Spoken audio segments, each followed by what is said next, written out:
Hello বন্ধুগণ, নমস্কার। আজকে আপনাদেরকে আমি ভিন্ডি আর আলু দিয়ে সাদা তরকারি রান্না করে দেখাবো। যে খেতে চায় না সেও খাবার চাবে, মানে এত সুন্দর আর খেতেও খুব সুন্দর লাগে। আজকে আমি ভিন্ডি আর আলু সাদা তরকারি রান্না দেখাবো। দেখতে পারো এখানে নিয়ে নিয়েছি কিছু ভিন্ডি আর কিছু আলু ছিলে নিয়েছি আমি।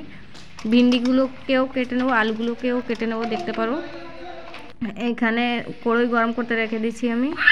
আর আলুগুলো দেখো কাটে নিচ্ছি কী করে। একটা আলু চার ফাল করে করছি আমি। একটু মোটা মোটা করে কাটে নেবো, কেননা গলে যায় আলুগুলো। তারপরে আমি কড়াই গরম করতে দেওয়ার পর কড়াইটা গরম হওয়ার পরে আমি দিচ্ছি তেল, সরষের তেল দিছি। তেলটা দিয়ে দেবো, তেল দিয়ে যেটুক লাগবে সেটুকুই তেল দেবো, মেলা তেল দেবো না। তেলটা দেওয়ার পরে আমি কড়াইটা গরম হয়ে গেলে আলু আর ভিন্ডিটা ভেজে নেব। দেখতে পারো ভিন্ডিটা আমি কি করে কাটে নিয়েছি। একটা ভিন্ডি 2 কাটা দিচ্ছি, মানে দুটো টুকরো করেছি। আর এখানে এই পাখিগুলো আমাদের বাড়ি, মানে আমি রান্না করি আর পিছন দিকটাই খাওয়া দাওয়া করে। ঘরের মধ্যে মানে এই দুটো রুমের মধ্যে চলে যাবে। দেখো ও রুমের মধ্যে চলে গেছে, কিন্তু ও যাই ঘরের মধ্যে থেকে ঘুরে ঘাড়ে ঠাকুরের প্রসাদ দিয়ে থাকে। সময় বিশেষ ওইখানে কিছু রাখা থাকলে তাও খাইয়ে আসে। আরও 3-4টে পাখি আছে, এরা আসে হামেশা আমাদের বাড়িতে পড়ে থাকে। এটা দেখতে পারো, এই যে ভিন্ডিগুলো কেটে নিচ্ছি আর আলুগুলোকেও কেটে রেখে দিচ্ছি আমি। আর কড়াই গরম হয়ে গেছে, গরম হওয়ার পরে আমি দিচ্ছি আলু, ছেড়ে দিচ্ছি। আলুগুলো ভাজি করার জন্য ছেড়ে দেওয়া হয়ে গেছে। আলুগুলোকে ভাজি করে নেব। এতে একটু হলুদ দিয়ে দেবো, আলুগুলোর কালারটা যাতে একটু হলদে কালার হয়, এই জন্য আমি একটু হলদি দিয়ে দেবো। মেলা দেবো না, খালি আলু ভাজি করার জন্য একটু হলদি দিয়ে দেবো।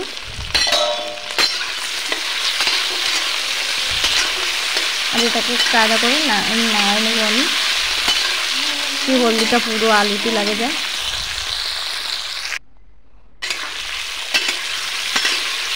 দেখো আলুটা কত সুন্দর কালার আসছে। আর আলু ভাজি হয়ে গেছে। আলুটাকে আমি নামিয়ে নেব। আলুটাকে নামানোর পরে এবারে দিয়ে দেবো আমি ভিন্ডিগুলোকে ভাজে নেবো। ভিন্ডিগুলোকে ভাজে নিলে হবে কি, ভিন্ডি তরকারি রান্না করার সময় কাঁচা কাঁচা লাগবে না আর গলে যাবে না পুরো। ভিন্ডিটাকে ভাজি করে নেবো। আর ওদিকে আমি ভিন্ডি ভাজি করতে করতে, আলু ভাজি করতে করতে পেঁয়াজ, রসুন আর ঝাল কাটে নিচ্ছি। এইগুলো রসুনকে ছিলে নিচ্ছি আর পেঁয়াজটাও কাটে নিচ্ছি। দেখো ভিন্ডিটা ভাজি হয়ে গেছে, কত সুন্দর ভাজি হয়েছে দেখতে পারো। দেখে নাও, দুটোটা আমি ভাজি করে নিয়েছি। আর ফোড়নের জন্য দিয়ে দেবো কিছু জিরে, আর কিছু জিরে উঠে রেখে দেবো। তারপরে দেবো রসুনটা দেওয়ার পরে রসুনটা ভাজি হয়ে যাবে। তারপরে দেবো আমি পেঁয়াজ, জিরে কটা দেখো উঠে রেখে দিচ্ছি। পেঁয়াজটা ছেড়ে দিচ্ছি, পেঁয়াজটাকেও হালকা ভাজি করে নেবো আমি। হালকা ভাজি করার পর পেঁয়াজটা যখন ভাজি হয়ে যাবে তখন সবজি দুটোটা, আলু আর ভিন্ডি ছেড়ে দেবো আমি। আলু ভিন্ডিটা ছেড়ে দিচ্ছি। এটা দেখতে পারো, মানে আলু ভিন্ডি যে খেতে না চায়, মশলা খেতে চায় না বা একদম সাদা খেতে চায় না, সে মানে একটু পেঁয়াজ একটু রসুন দিয়ে রান্না করলে খুব সুন্দর লাগে। আর এখানে আলুতে আর ভিন্ডিতে আমি দিয়ে দিচ্ছি একটু স্বাদ অনুসারে লবণ আর হলুদ, যেটুকু রং চাই সেটুকু হলুদ।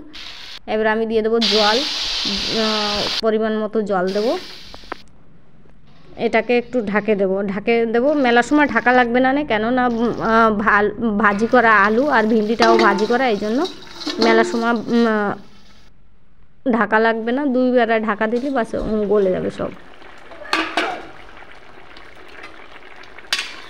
এদিকে দেখতে পারো কালারটা ভালো আসছে, কিন্তু লাইটের জন্য কালারটা একটু কম দেখা যাচ্ছে। লাস্টে দেখো কালারটা খুব সুন্দর কালার আসছে তরকারিটায়। তরকারি আমার কমপ্লিট হয়ে গেছে। এদিকে আমি জিরেটা বাটে নেব। ওই যে গাবলা দিয়ে ঢাকিছি আমি, ওই গাবলায় হাতার সাহারায় এরকম করে বাটে নেব। দেখতে পাবো এরকম করে আর একটু ঝোল দিয়ে বাটা দেবো, তাহলে আরও একটু মহিন হয়ে যাবে। আর এরকম বাটে দিলে সবজিটা খুব খুব ভালো ঘ্রাণ খায়। দেখতে পারো তরকারিটা নামানো হয়ে গেছে, কত সুন্দর কালার দিয়েছে। প্লিজ কমেন্ট করবেন, তরকারিটা কেমন দেখতে কেমন হয়েছে। রান্নাটা খুব সুন্দর রান্না হয়, খুব টেস্টি রান্না হয়। প্লিজ একদিন খেয়ে দেখবেন, রান্না করে খেয়ে দেখবেন, রান্না করবেন প্লিজ। ভালো লাগলে লাইক করবেন, প্লিজ প্লিজ লাইক করবেন।